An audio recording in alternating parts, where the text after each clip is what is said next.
Hey everybody, I'm here today to talk to you about 10 things to practice for the driving test. In this video, I'll be going over 10 simple things that you should practice and continue to improve on in preparation for the driving test. Without further ado, let's get right into the video. Number 1, changing lanes. Now, the driving examiner is likely going to know the following. Every single time that you drive your car on a day-to-day basis, there is a good chance that you're going to have to change lanes many times. And that's why the driving examiner, because they know this, that's why they deem changing lanes as being very important, because it's something that people commonly do. So you want to practice changing lanes until you can do it safely and smoothly in a consistent manner. Moving forward, number 2, turning right and left. You want to practice making right and left turns until you can do them, once again, safely and smoothly.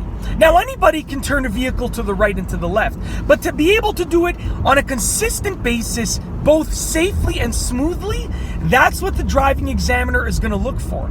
So continue practicing the safety procedures for turning right and left, and continue practicing estimating how much to turn the steering wheel and your acceleration and braking and so forth until you can do it consistently, safely, and smoothly. Number 3, checking your mirrors.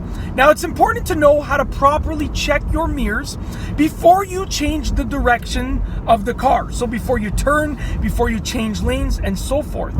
But it's also important to know how to check your mirrors properly on a constant basis as you're driving. And that's because as you're driving, you can see everything in front of you, but you can't see what's going on behind you. So when you want to see what's going on behind you, you have to check your mirrors. Your rear view mirror, your right side mirror, and your left side mirror. And you should be doing this on a rather constant basis. And the driving examiner is going to be aware of whether you are or are not doing this.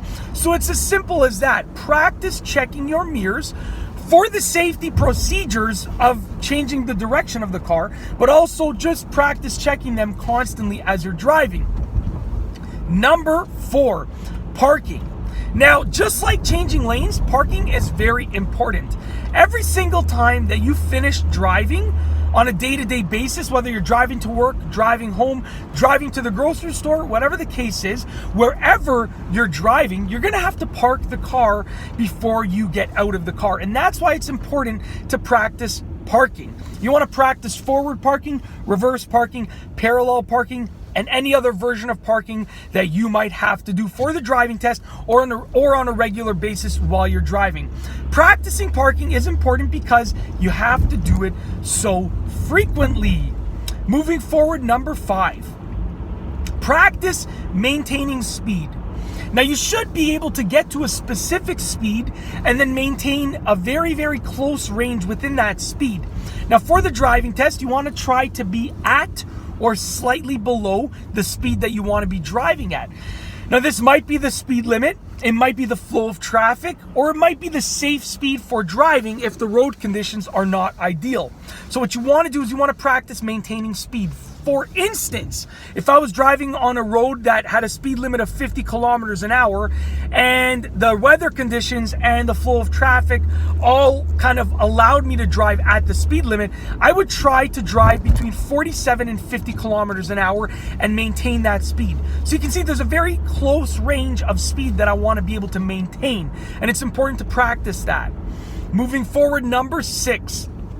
Practice braking smoothly. Now, the 2 factors that come into play with regards to being able to brake smoothly is estimating your braking distance and estimating your braking power.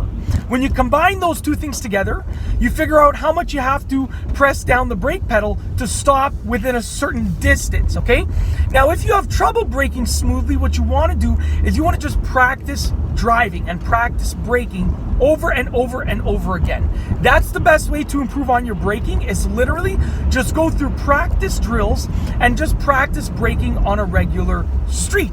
Moving forward, number 7, maintaining a proper following distance.